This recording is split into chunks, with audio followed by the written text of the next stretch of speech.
आज का हमारा चैप्टर है पूर्ण प्रतियोगिता के अंतर्गत मूल्य एवं उत्पादन निर्धारण। ये अपनी बुक बिजनेस इकोनॉमिक्स व्यावसायिक अर्थशास्त्र की 4th यूनिट का फर्स्ट चैप्टर है मार्केट का, और काफ़ी इम्पोर्टेंट चैप्टर है। Price and output determination under perfect competition. तो सबसे पहले हम डिस्कस कर रहे हैं कि पूर्ण प्रतियोगिता का अर्थ और परिभाषाएं क्या है। पूर्ण प्रतियोगिता बाजार की एक ऐसी स्थिति होती है जिसमें बहुत से क्रेता और बहुत से विक्रेता होते हैं, यानी बहुत अधिक क्रेता और बहुत अधिक विक्रेता होते हैं। वस्तु को खरीदने वाले और वस्तु को बेचने वाले बहुत अधिक होते हैं, और उनमें परस्पर वस्तु के क्रय और विक्रय के लिए इतनी ज़्यादा प्रतिस्पर्धा होती है कि वस्तु का संपूर्ण बाजार में एक ही मूल्य प्रचलित होता है।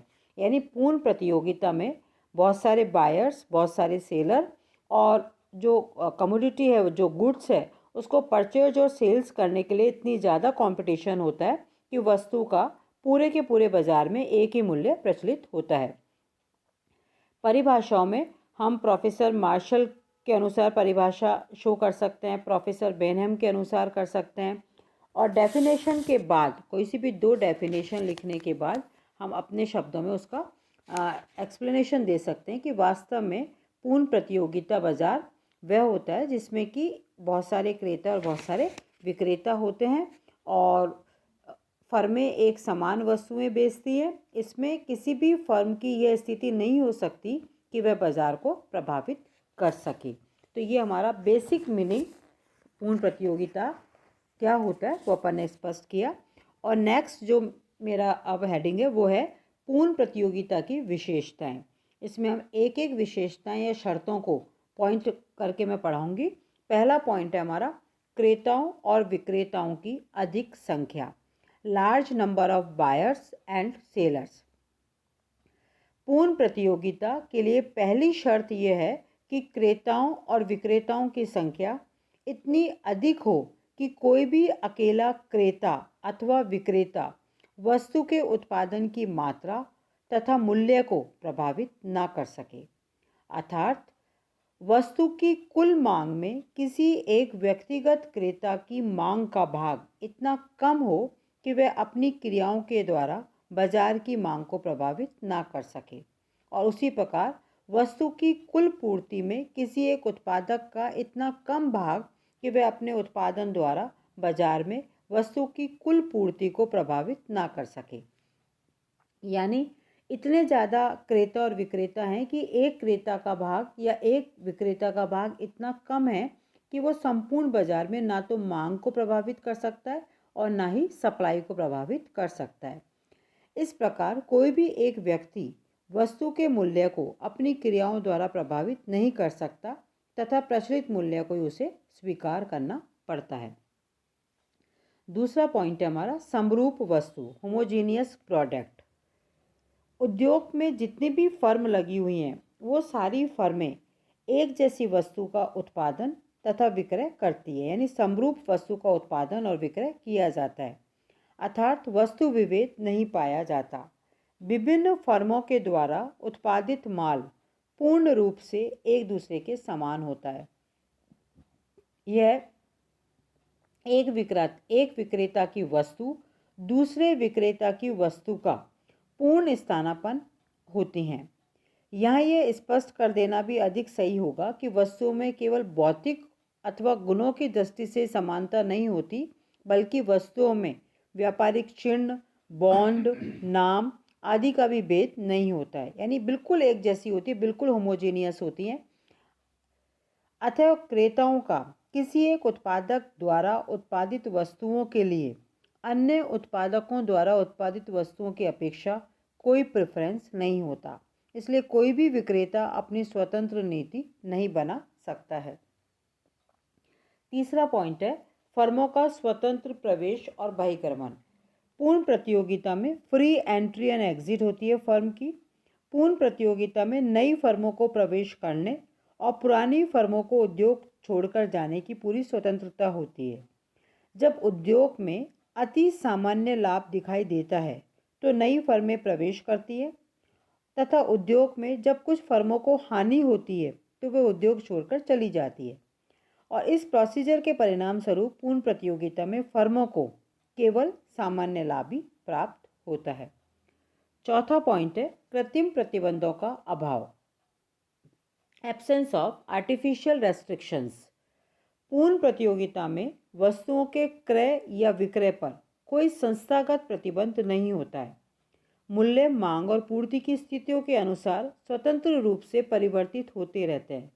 बाजार में वस्तु की पूर्ति अथवा मांग को नियंत्रित करने के लिए उत्पादकों, उपभोक्ताओं या सरकार के द्वारा कोई प्रयत्न नहीं किया जाता, क्योंकि ऑटोमेटिकली वस्तु की मांग और पूर्ति की परिस्थितियों के अनुसार मूल्य डिसाइड होता है।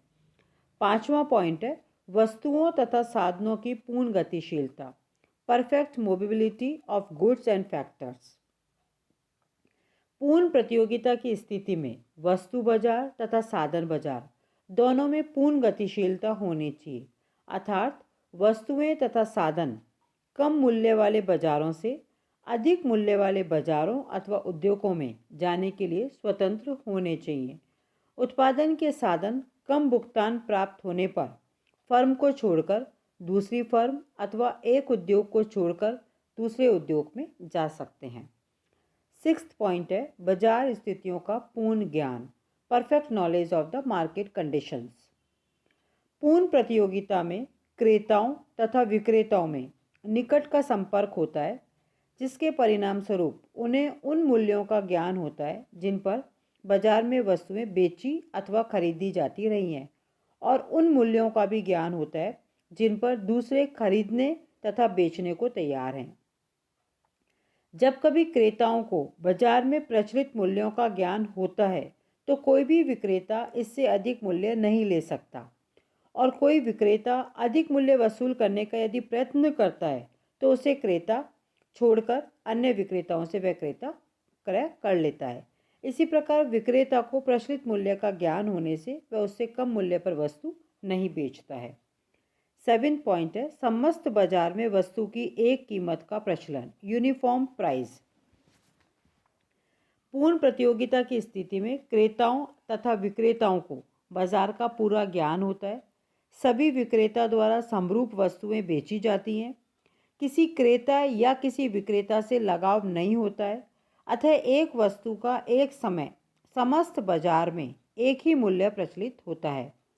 यह मूल्य समस्त क्रेता और समस्त विक्रेता अथवा उद्योग के द्वारा निर्धारित किया जाता है, अर्थात मूल्य वस्तु की कुल मांग तथा कुल पूर्ति द्वारा निर्धारित होता है, और यह निर्धारित मूल्य फर्म के लिए दिया हुआ होता है और व्यक्तिगत फर्म अपनी क्रियाओं द्वारा इसको प्रभावित भी नहीं कर सकती है। आठवां पॉइंट है स्वतंत्र निर्णय, इंडिपेंडेंट डिसीजंस। पूर्ण प्रतियोगिता में प्रत्येक फर्म स्वतंत्र निर्णय लेती है। उसके निर्णय अन्य फर्मों के निर्णयों पर निर्भर नहीं करते हैं, जबकि अल्पाधिकार तथा अन्य बाजार स्थितियों में एक फर्म के निर्णय अन्य फर्मों के निर्णयों से प्रभावित होते हैं। नाइन्थ पॉइंट है दीर्घकाल में सामान्य लाभ। पूर्ण प्रतियोगिता में दीर्घकाल में प्रत्येक फर्म को केवल सामान्य लाभ होता है, किसी भी फर्म को न हानि होती है न लाभ होता है। और लास्ट पॉइंट है हमारा परिवहन लागतों का अभाव, एब्सेंस ऑफ ट्रांसपोर्ट कॉस्ट। पूर्ण प्रतियोगिता की एक मान्यता यह है कि समस्त क्षेत्र में एक ही मूल्य प्रचलित रहता है। वस्तु का एक ही मूल्य प्रचलित रहने के लिए यह आवश्यक है कि वस्तु को एक स्थान से दूसरे स्थान पर ले जाने की कोई परिवहन लागत नहीं लगती है। तो ये सारी हमारी परफेक्ट कंपटीशन की विशेषताएं अथवा शर्तें हैं।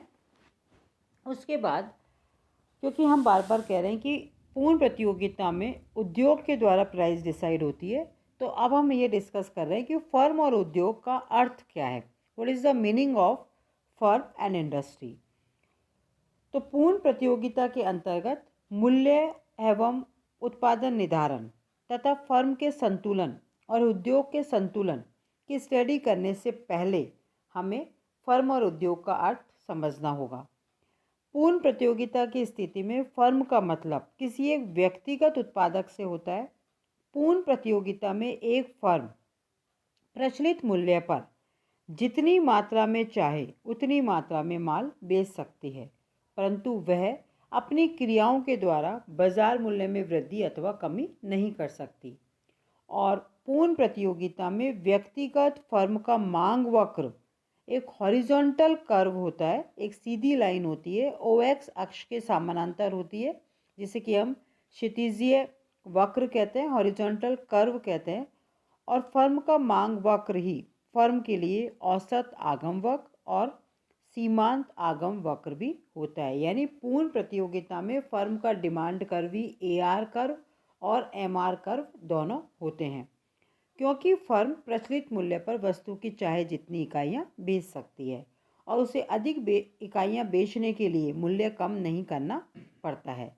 तो फर्म का मांग वक्र अथवा AR कर्व अथवा MR कर्व उद्योग के संतुलन से निकलते हैं। यहाँ एक डायग्राम में इसको शो किया हुआ है, उस डायग्राम को मैं एक्सप्लेन कर रही हूँ कि दो डायग्राम हमने एक साथ बनाए हुए हैं, एक उद्योग का है, एक फर्म का है। तो जो उद्योग का है उसमें डिमांड कर्व DD है और सप्लाई कर्व SS है।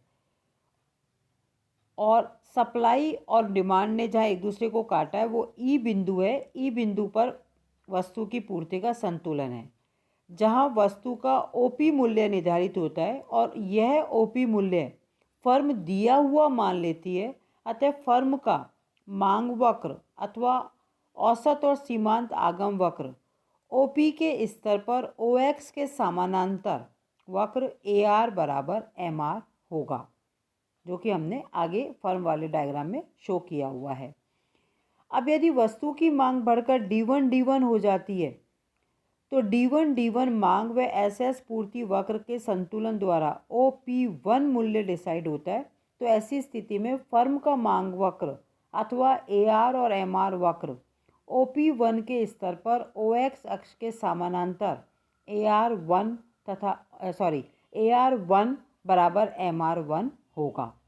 इसी प्रकार यदि मान लो मांग घटकर D2 हो जाती है तो D2 मांग वक्र तथा SS पूर्ति वक्र के संतुलन द्वारा OP2 मूल्य निर्धारित होगा, जिस पर फर्म का मांग वक्र OP2 के स्तर पर OX के समानांतर AR2 बराबर MR2 होगा।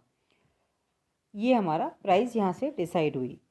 पूर्ण प्रतियोगिता के अंतर्गत उद्योग का मतलब वस्तु विशेष के उत्पादन में लगी समस्त फर्मों के समूह से होता है, अर्थात वस्तु के सभी उत्पादक संयुक्त रूप से उद्योग अथवा बाजार के नाम से जाने जाते हैं। उद्योग सभी फर्मों का समूह होता है, जबकि फर्म इस समूह की एक इकाई होती है। तो ये हमने डिस्कशन किया कि what is the meaning of perfect competition, क्या इसकी कैरेक्टरिस्टिक्स हैं और फर्म और उद्योग का अर्थ क्या है। इसके आगे नेक्स्ट उसमें हम स्टडी करेंगे कि फर्म का संतुलन कैसे होता है। आज के लिए इतना ही।